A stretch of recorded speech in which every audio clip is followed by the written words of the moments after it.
Well, Charles, just when you think you're as disgusted as you could possibly be, Fifth Amendment Fauci comes along. I knew this was, I had no doubt that nothing at all would happen to that weaselly loser. How are you tonight, Charles? I'm very well, thank you, and thanks for asking. I was just starting out here in Penang today, but I had a chance. I got up early and I watched some of the testimony, and I know from my own research that there's several important points here. The first is that Fauci's pardon, even if it holds up, does not create immunity for him in state actions, and the Florida Attorney General has already said that they've opened an investigation into Fauci, in particular for his performance before Congress just now. So that's the first stage. But wait a minute. What isn't he? See, look, State crimes. But I State crimes. dislike Anthony Fauci as much as anybody, if not more. But aren't we all protected by the Fifth Amendment right to not incriminate ourselves? Federally, not in state crimes. You don't have a Fifth Amendment right to, when the police arrest you, don't they say you have a right to remain silent? It's the constitutional right. Yeah, I think what this guy is addressing is what Fauci did in Congress today. What did he do? Right? He got up and he said, he wouldn't answer basic questions. What color is your tie? Yeah. What color is the carpet, et cetera. You do not have a right. I mean, if there's no prospect of being incriminated, you can't assert. You got to assert the right. But the question made. I think you do have the right to not answer any questions because maybe the color of the tie. He's like, aha, red tie. I knew it. No. I also, Hawley cited this Supreme Court decision. Now maybe there's an overriding Supreme Court decision that. I think Fauci, Gutfeld, I think, expressed it the best. Here's a guy who would not shut the fuck up. Right. Who suddenly he's got nothing to say. 111 times he invokes the Fifth Amendment. And, you and I were perhaps lucky when we covered this in the moment. But I think if we weren't the first, we were among the first to specifically figure out EcoHealth. And the fact that EcoHealth was, in fact, conducting experiments in that specific lab, and that EcoHealth was funded various ways by the federal government, the Department of Defense and other ways. We were also, I think, among the first to figure out just how unqualified Peter Daszak is. Yes, he's a medical doctor, but he's not an expert on vaccines. If he had been, he would have realized that this wasn't a vaccine. Wasn't he a zoologist or something? Yeah, exactly. But wait, Look at this, Charles. You go to EcoHealth Alliance website. Oh, not there. Is that right? Wow. Yeah. I mean, what happened to that? Huh? Because it was there. Well, but again, we were among the first to find that. And, the basic idea that you would want any government, any part of the U.S. government to be powerful enough to dictate medical treatment for each individual without knowing any of us. Ridiculous, right? Without examination. I know that too. Yeah. I'm not a medical expert. I'm as far away from being a medical expert as possible. I couldn't dissect a frog in ninth grade biology. I nearly ralphed on the dissection table. I'm the last person in the world to try to go down that track. But, in my own experience, dealing with my mother's health and my father's health, and Clarissa's health, just not dealing with it, but, at the end, hearing the tales from supposed experts, each human being is slightly different. And you have, there's no formula that's going to categorize every single person for a general solution. It just doesn't make sense. I think you need to have the assistance of somebody who's scientifically trained, and that would not be Anthony Fauci at his low point, which actually I don't think was COVID. It started with his one-size-fits-all approach to supposedly AIDS, and his insistence on prescribing AZT, which was a specific type of drug that, was said, Fauci said, oh, yeah, use this. And after the fact, it was shown to be a catastrophe, that it actually, it accentuated problems and caused numerous, hundreds of thousands, some say, of unnecessary deaths. So the guy, COVID was not his first rodeo, right? So for this moron to get up, and the real cautionary tale should not be, oh, isn't Fauci bad? Why did the human population tolerate this bullshit? Yeah. Why did so many people, who were silenced, why do we meekly submit to this moron, this, celebrity loving moron who was, we don't really yet understand the degree to which he and his wife enriched themselves through all this. That should be what we're focused on, not, oh, Fauci bad. No, we're bad. Why do we sit there in New York City, in big cities across the country, and say, yeah, sure, we have all these overpaid teachers who, some are noble and some do good work, but many are cut from the Randy Weingarten mold, these venomous, nasty people who rigged the system, used the excuse to shut the schools longer than they needed to be shut. What damage did that cause to the rising generation of young people? How much pain and suffering did they go through? How did that affect them mentally? How will their lives be affected? All because A, Fauci and Birx got away with this bullshit and the experts around him, but B, because not enough people rose up and said, this is bullshit. I don't care if Trump says that we're going to do this. He's wrong too. That's what we should be thinking about here. We have, on the one hand, this experience, where we put up with this. I know nobody's going to cry a river of tears for the resort industry on Lombok Island in Indonesia, which is a big island, actually. It was destroyed by Fauci and Birx. People are in their livings there, families, right? Well, it's not that. I mean, places where, like the Bahamas, that depend heavily on tourism, right? And the local people toughed it out somehow without a social safety net. Communities came together and made it work. But the core industry on Lombok Island and Bali and elsewhere was destroyed by this moron who was all, just what he was doing is he was enriching himself. So, I mean, this should be to learn from this experience. It's not enough to punish Fauci. I mean, who deserves to be punished. He and his wife deserve to be punished. And the companies, that may have paid bribes to get their vaccines sold, they all deserve to be punished. But on the one hand, we accepted this, and we're simultaneously accepting the notion. Naomi Wolf, who is, I think, a Democrat, has been pounding the table that Zohran Mamdani stole the mayoral election. That the margin of difference in the election was less than the number of illegal votes that occurred, in that election, according to her. And now we see him going hell-bent for leather down a course where laws be damned. I am going to decide that the grocery industry, which has in a grocery store 2 to 3% margins, profit margin, I'm going to use city, maybe state and federal funds to put up these fancy new stores that are going to cut the prices by 30%. There's no way you can do that without subsidizing the loss. There's absolutely no way to do that. The guy's full of shit. And that's before there are 2 X postings, separate ones, that suggest on the one hand, his cousins are somehow involved with building one of these stores, or maybe more than one, and doing the renovation. And his wife, according to another posting, is going to be paid $400,000 a year to be a spokesmodel for this. I don't know if that's true either. That's going I don't know if it's true. That'll save 30% because no one's going to want to eat after looking at that. Right, but my point is, in a city filled with supposedly smart people. I mean, New York City is supposedly the global capital for allegedly. finance. Allegedly.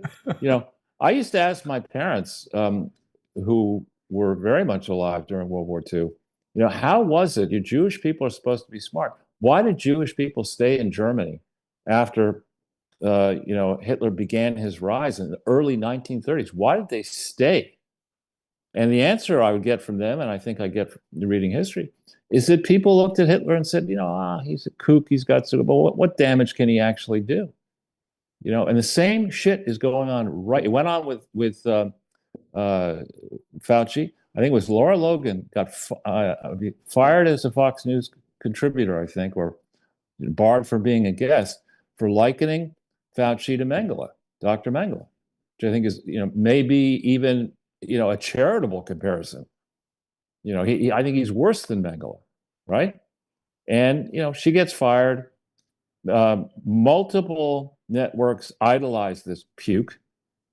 And they're even idolizing him now. You've got some moron from TMZ, which I think is some Harvey Levin. He's the head of it. Yeah, he's saying that Fauci is a noble person who's being unfairly prosecuted by Rand Paul. Da da da. I mean, you have useful, not useful. I mean, useful for the fraudsters, clowns, venerating this guy and also venerating Mondami. I don't think Mondami can kill everybody in New York City, but he certainly is rushing down a road to make it clear that productive people in the private sector need to leave New York City as soon as possible. Sell everything you can sell and get the fuck out of there. Because this guy remains in power and he can do a lot of damage. He's published a list of supposedly rich people. That list doesn't get any. Why is it fair to tax a home whose gross value is some level without thinking through the fact that it may have a mortgage on it? You're going to tax me because I have a $900,000 mortgage and $1 million apartment, let's say. So I have $100,000 of equity. You're going to assess a 5% tax each year on the total value. It's going to cause people to to default on mortgages, and then banks lose money, and then what happens? And then he could steal the properties and give them to his friends, right? Which we see as part of the program here. This is the Tish James program. This is the former mayor. Right. That's how they get their. This is perhaps Norm Ison's program. This is you set it up so you have all these fucked up charities, and they decide who are the good landlords, who are the good owners. I mean, this list is basically saying if you own property in New York City, you're evil. So, see, here's the thing. This is the database right here. And I mean, again, I'm not defending what he's doing, but this is, in my view, like less easy to navigate than Acris. So he hasn't really put out anything that wasn't already out. I downloaded these files and they decompress to massive size. One of them is 2 gigabytes, and also it's just like a tab delimited text file, Right. which is not very easy to navigate. It's unclear what the hell they're trying to do here. Yeah, again, I don't think this is an issue of, I think what they're trying, it's very clear to me what they're trying to do. They are trying to, I mean, from a allegedly useful standpoint, it's unclear what this. I agree with what you're saying. No. Yeah. What they're trying to do is they're putting rich people on notice that they have a target list.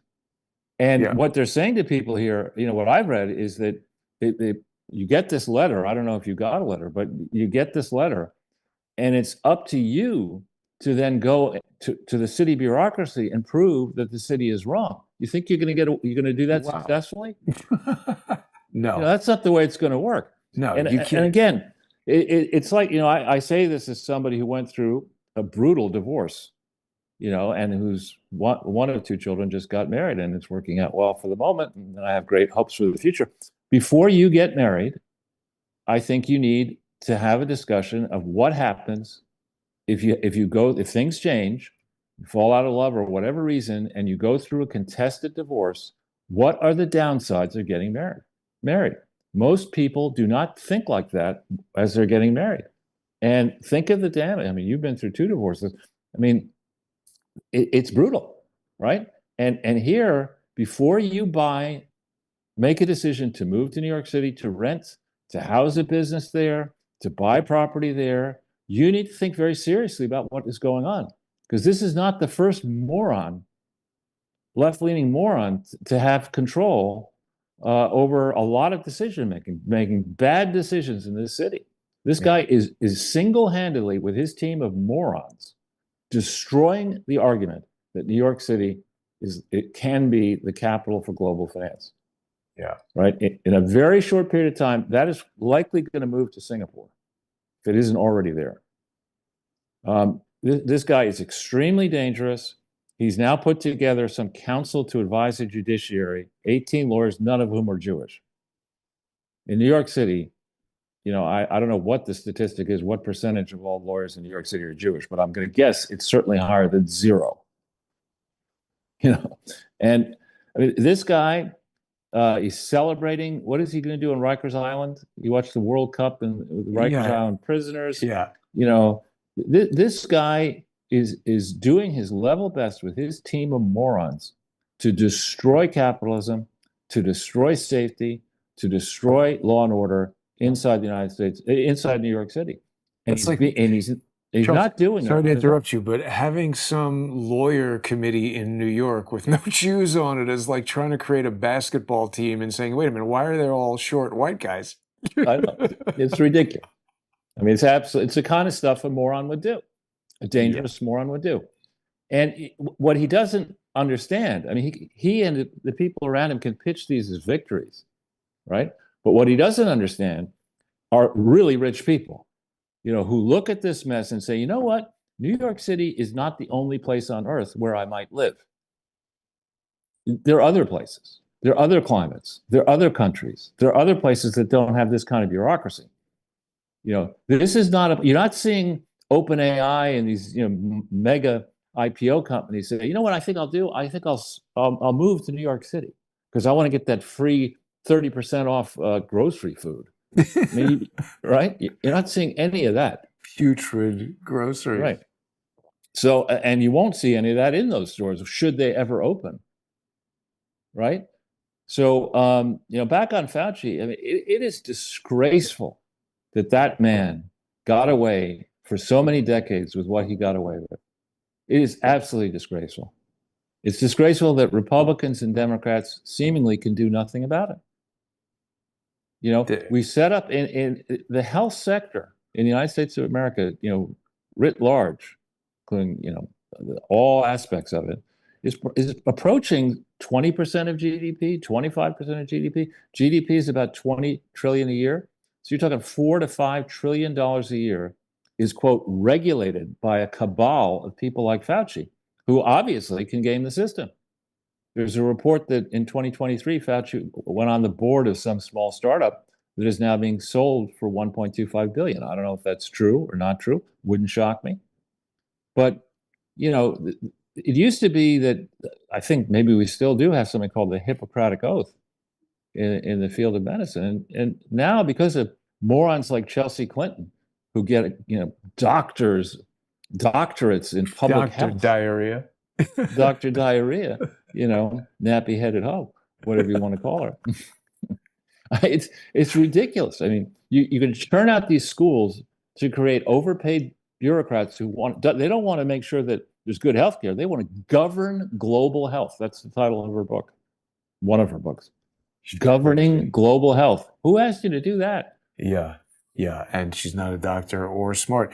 Charles, I don't know if you saw this, but we should listen to this. Well, the only thing you can really think about is the AutoPen, because the most powerful thing a president has, they say, is the power of pardon. So he was pardoned by Biden, and I respect that. I know how powerful it is. It's a very powerful, they say it's literally the most powerful thing a president has. Now, whether or not I sign my things directly, always, almost everything I sign directly. You witness to many of them. He signed very few. The only thing I know that he signed was Hunter Biden's pardon, but I'm not sure that he signed, he probably didn't sign this one. So talk about Fauci. I can't tell you what the law is. I've heard that you have to have a lot of proof. You need to have letters. You need to have all sorts of things that the person operating the AutoPen has to know exactly what it's all about. He didn't know what it was about because I saw him testify. So maybe there's something on the AutoPen. Other than that, the power of pardon is very powerful. So he's basically just saying, Fauci's pardoned. and he's No, not there too. I don't read it that way. No. It was reported that way. I actually saw a headline that said Trump refuses to challenge Fauci pardon. That's not what he said. He said maybe there's an issue with the auto pen. And I think there definitely is an issue, particularly after you listen to some. I couldn't bear listening to it, but some of the interviews of Biden by his diarist or whatever you want to call him, the person who worked with Biden on his book. There's an interview. Oh no, maybe it's her. It's special counsel her interviewing Biden, but he had that ship had sailed on his mind going, feeble by 2020. Like Right? I mean, 1998. yeah. No. I mean, because again, I remember I was an impressionable youth in 1974, I believe it was, when Biden came and spent several days in Timothy Dwight College at Yale, the place where I was a resident. And I attended it. I think it was a dinner, might have been a lunch, but where he walked into the room, he was a very sympathetic person. He just lost his wife and one of his children, I guess, or whatever. The children had been injured, and he was this fresh-faced young guy. He walked into a room. He didn't know any of our names, and gave a short set of remarks. And then we had our meal, and he, interacted with every single one of us and knew every one of our names, a little bit about every one of us at the end of the dinner. And he summarized the dinner really. I mean, he's like a Las Vegas mentalist going around. Exactly. Right. And so that, I think his mind started going when he hit on Tara Reid. Well, no, he had two aneurysms or something. He had brain surgery, and the doctor who did his brain surgery wrote a book called "When Air Hits Your Brain, It's Never the Same," which I don't know. That's a good sense of humor for a neurosurgeon, but I don't know. That's pretty wild stuff. Charles, in just about 2 minutes, we're going to head over to the First Amendment Forum. We got more stuff to look at and talk about. Sure. People can join us there on crowdsourcethetruth.substack.com or subscribestar.com or patreon.com/crowdsourcethetruth. But someone's in the comments telling me there's a new Iranian Lego movie that's got to be watched. We have to talk about Laura Loomer. She's become a spokesperson for Patriot missiles and for attack drones. And she's lawyerly precise in her language. She's willing to sign an affidavit and take a lie detector test because the Ukrainian government did not pay for her trip. That doesn't exactly, Did anyone pay for right? the trip? Yes, she's very precise in her language in describing. Did anyone pay or reimburse her? I mean, she might have paid and been reimbursed. But the point is, I personally do not believe what she's saying about the revelations that have caused her to want to go over there. She's, we'll get into it on the First Amendment Forum, but I'm extremely disappointed in Laura. And I mean, honestly, I wouldn't be surprised if she's become a State Department asset and a CIA asset, some sort of intelligence operative, liaison, attaché, what do you want to call it? Before we break, did you see Natalie Winter's piece giving names of all the journalists who took money from the CCP? Did not see that. It's a long list. So it wouldn't shock me at all. I mean, I think what happens is as you rise up, people notice and they say, all right, we want to own that voice and let's see if we can. And when they decide they can't, they do what happened to you and to this show. They just make sure that the viewership is tamped way down. Yep. Well, all right. Hopefully people will join us and help tamp it up by subscribing to the show. And we will be back in less than 5 minutes, everybody. Thanks for tuning in.